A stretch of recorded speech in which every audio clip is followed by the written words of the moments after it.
Welcome to twoquestions.tv. With me today is Michael Welp, and we're talking about diversity and inclusion.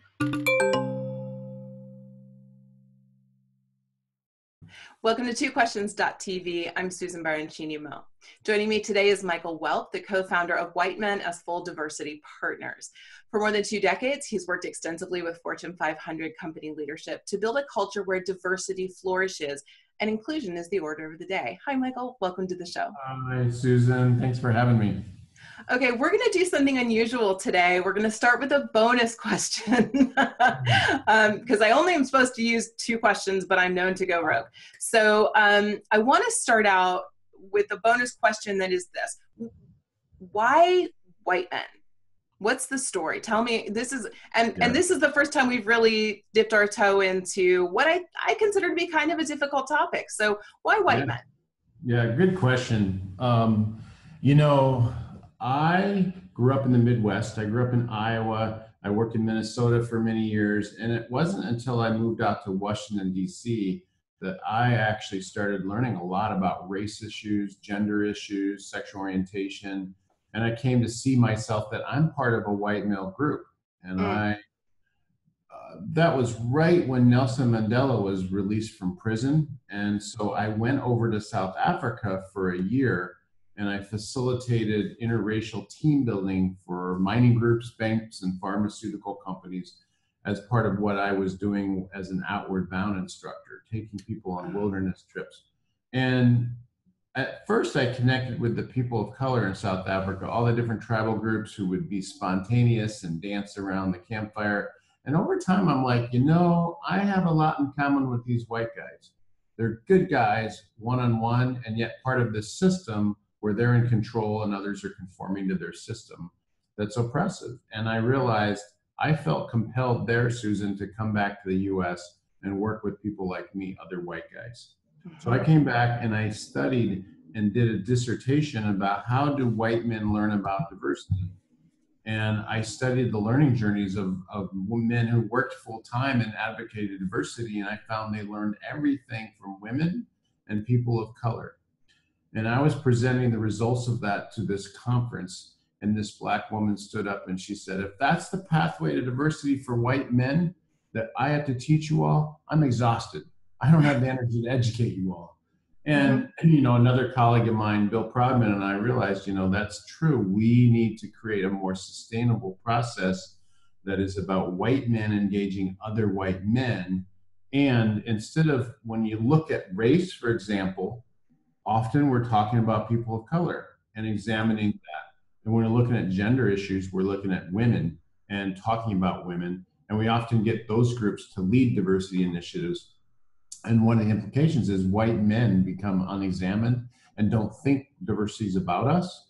And we don't think we have anything to offer either. So by putting us in a room, and we decided to start doing white men's caucuses 20 years ago, 4 days in a room together, examining this often stuff that most of us as white guys have never thought about. What does it mean to be white?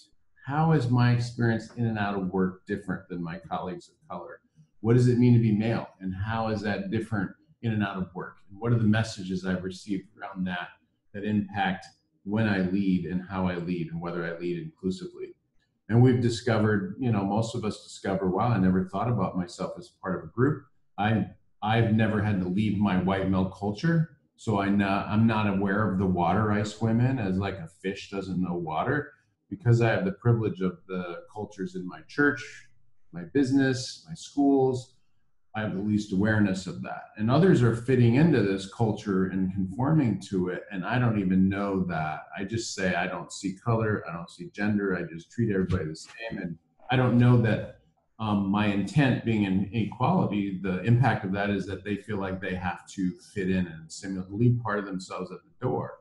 And so all of this learning happens for us as white men, and we become more aware of, I've been hiring and I've been promoting and I've been mentoring people to be like me. And I didn't even know that because I equate the white male culture with being a good human or being a good American. And so being able to sort out those cultural blind spots that I have frees me up to become stepping out of those culture too. I don't know if you're wondering what some of those traits are of white male culture. Well, we think of them as like the rugged individualism, don't ask for help. You know, if you ever guys don't ask for directions when they're lost.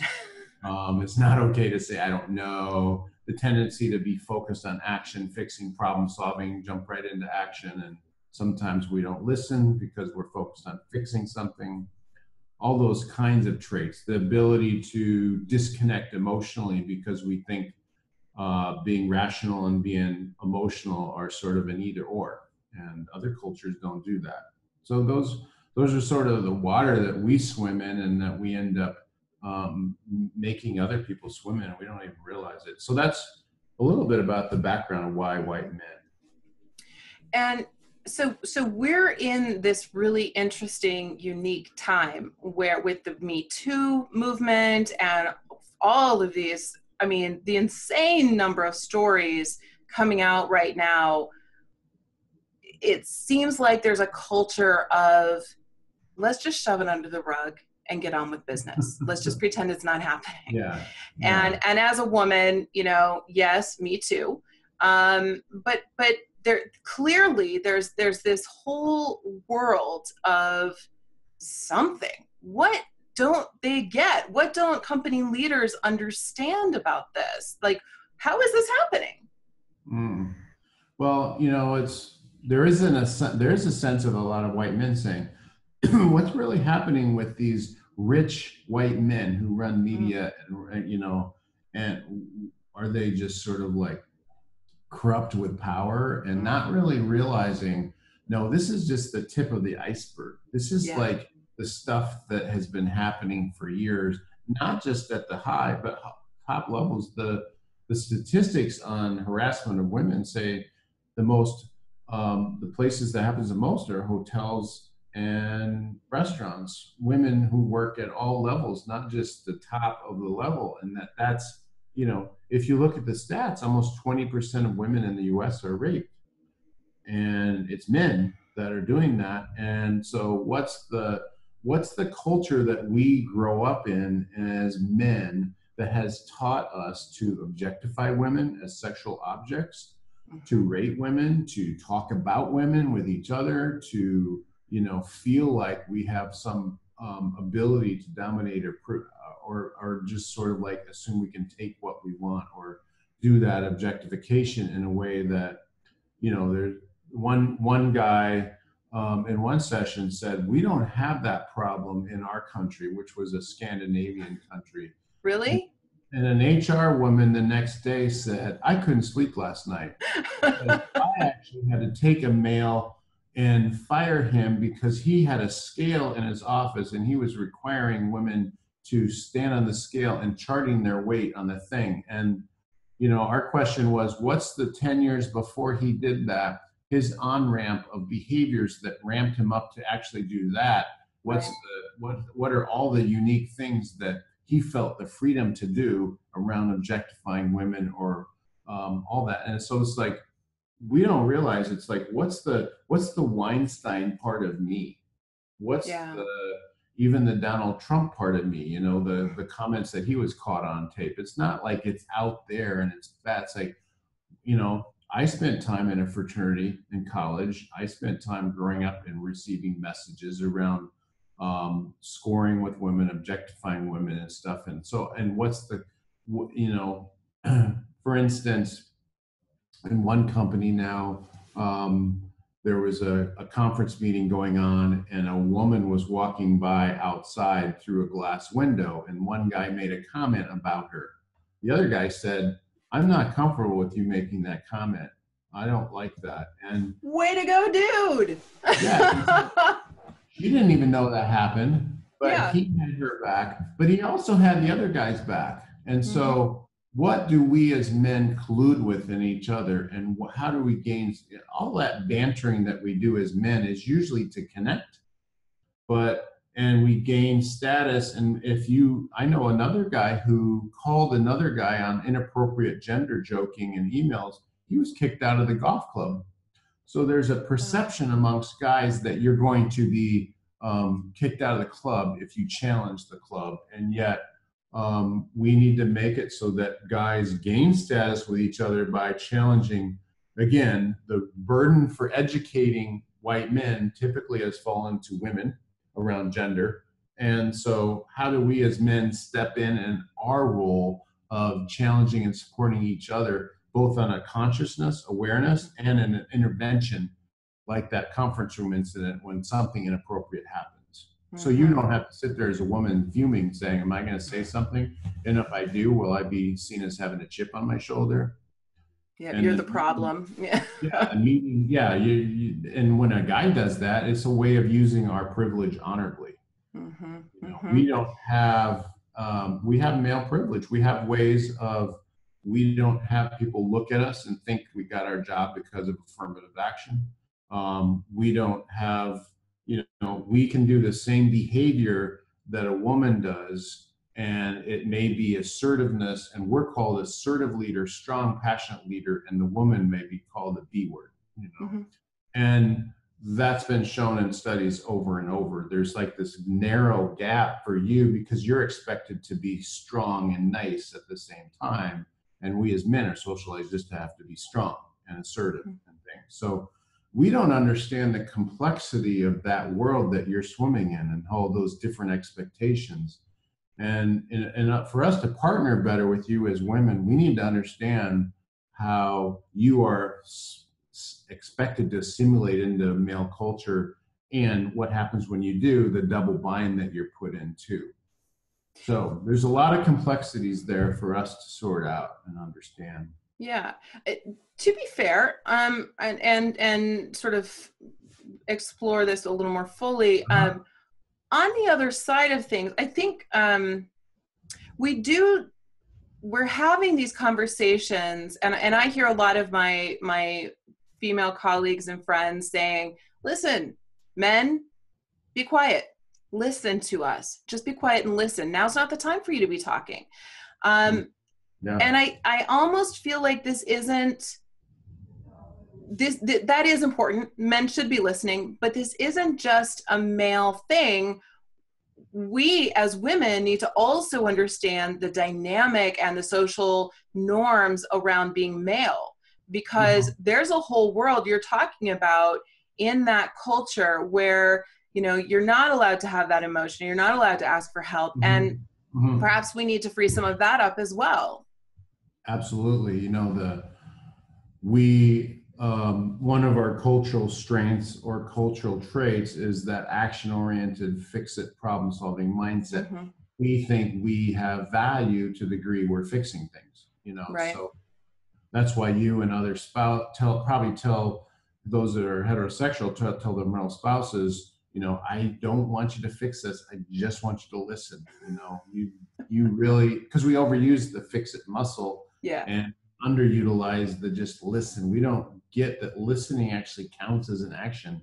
It means we still have value when we're just listening, but to your other point, women often assume that we as men know we are privileged and that we just don't care. We're just hoarding our power.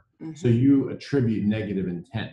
We had a white woman walked into a session we were doing with her boss, and she came up to one of us and said, my boss is here. He's a white guy, and I'm really glad because he really needs this.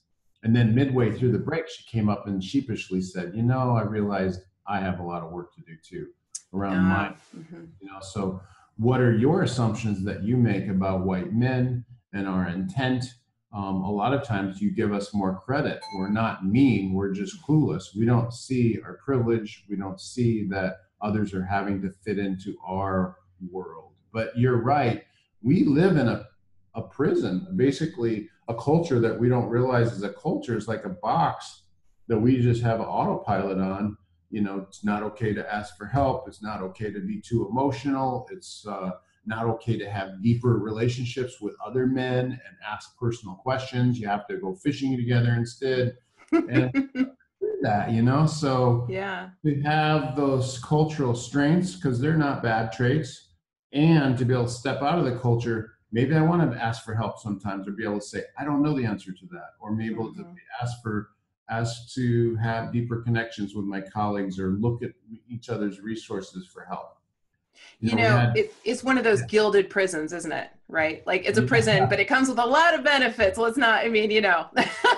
Yes, it's a both and, you know, so Yeah. it is a benefit. In fact, around these conversations around gender and sexual harassment, one of my privileges is to sit back and not say anything. And a lot of men are in fear today because of all this stuff hitting the media saying, well, I can't say a word because I'm going to get dragged to ethics or HR. I'm going to get Hmm. fired if I do one thing wrong. And organizations need to create a place for learning. Organizations need to create a place for dialogue and not make it it's not a quick fix, you know. We Yeah. don't like do training on safety or quality one time and call it good. And this diversity and inclusion stuff is a long time journey. It's about we connect it really importantly, Susan, with leadership. And so, you know, how can I have different kinds of leadership skills that I have the courage to be vulnerable and transparent about what I'm learning, what I don't know. I have the courage to be in my head and heart at the same time, which some employees need that.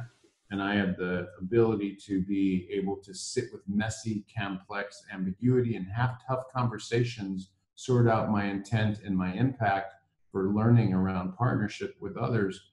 That is a messy place that a lot of white guys aren't used to.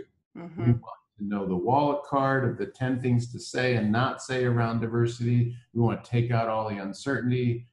And yet today's business world is messy and complex and constantly changing. So the skills that we need for effective diversity partnerships across gender are exactly the same skills we need for today's messy, complex, changing business world too. So if we Hmm. grow those skills in diversity conversations, we can then use them in other parts of the business as well.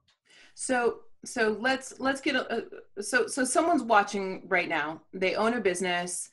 They're an executive in a business, and they're wondering if they're doing the right things to ensure that their company is inclusive, both on matters of gender and race. How do they know what to do and what not to do, and to how do they become courageous and have the conversations that are difficult? Because I think I've heard people say, I am not going to touch that topic, that conversation with a 10-foot pole, because we oversimplify, we, you know, label people so quickly. And if I say the wrong thing, I'm going to be in the wrong territory. And so how do we ensure that we can have these conversations in a safe Mhm. space and still open ourselves up and look, because these are complex topics. And Yeah. every time I read a conversation on Facebook or with my friends, I'm thinking, oh my gosh, there's so much that I don't even think of, and I try really hard. I mean, it's deep. It's Yeah. deep. So how do we know? How can business owners and Yeah. executives really know, are they doing the right things, and what else can they do? Well, and I've been doing this work for 20, 30 years, and there's still pieces that I still am learning. The Yeah. more I know, the more I realize how much I don't know. Transgender is a whole newer area for me that I'm still learning about. And so, one thing I think, Susan, is to give yourself permission to be where you're at. Don't feel like, you know, I'm the leader. I'm supposed to have all this diversity stuff figured out. No, give yourself permission to be clear on some of it, confused by some of it. And the Mm-hmm. more you can actually be transparent about that, the more it gives permission to all those that work for you to be honest, transparent about their confusions too. And Mm-hmm. so let's come up with some learning environments together that are provocative and think in ways where, you know, for white men who are leaders, we need to reflect more on what it means to be white and male, and for many heterosexual, and what world are we living in that we don't deal with things that others deal with on a daily basis. And I can be open and transparent about, wow, I'm still learning about that. You know, we Mm-hmm. had one of our clients, Rockwell Automation, we've been working with some of them for 10 years now. Lee Shantz, one of the senior VPs of sales there, you know, he was at one of the big conferences that they are at, and he talked to women about the women in their industry. And he said, you know, we are just starting this journey about gender, and we realize we don't have a clue about what women experience in our industry, that it's so male dominated.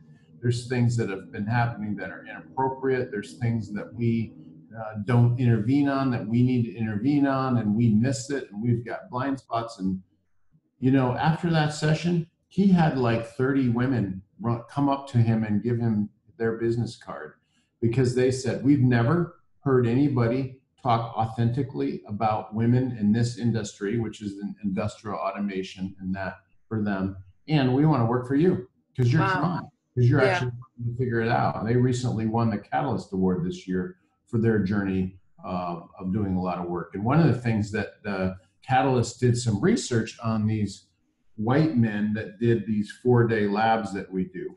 And coworkers noticed 4 months after the lab that those guys listened 33% more. Hey, so progress.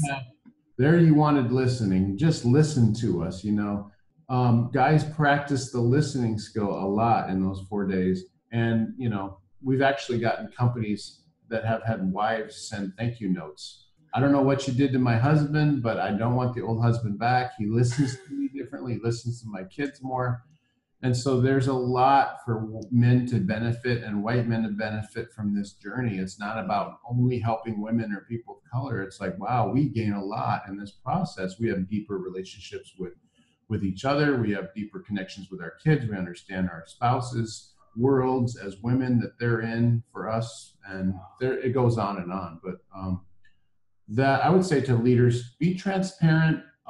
Continue to be in your learning journey and give yourself permission to be in a learning mode. And there's lots of books, there's lots of resources out there, video clips, things like that can help provoke your reflection. Wonderful. Wonderful. We're going to have a link to your website in the show notes for today, so people can find you and if they need help. And it sounds like a lot do, no doubt. So yeah, and I think one possibility is to just watch the TED Talk I gave last May. It's White Men, Time to Discover Your Cultural Blind Spots, and have a conversation with some of the people around their reactions to that, because it'll give you a burst. Or even this podcast, talk to some of your colleagues about what you heard, and that's a way to start that reflection process. Yes, share this show, right on. Absolutely. We're actually going to link to that TED Talk, and the cards, they'll be up here in the screen for viewers, so that we make it easy for people to find it. And we'll also have some resources in the show notes for today. Michael, thank you so much for joining me and talking about this topic. Thank you for having me. Really appreciate it. Very interesting. Viewers, thank you so much for watching. Look in the show notes for all your resources. We'll see you next time.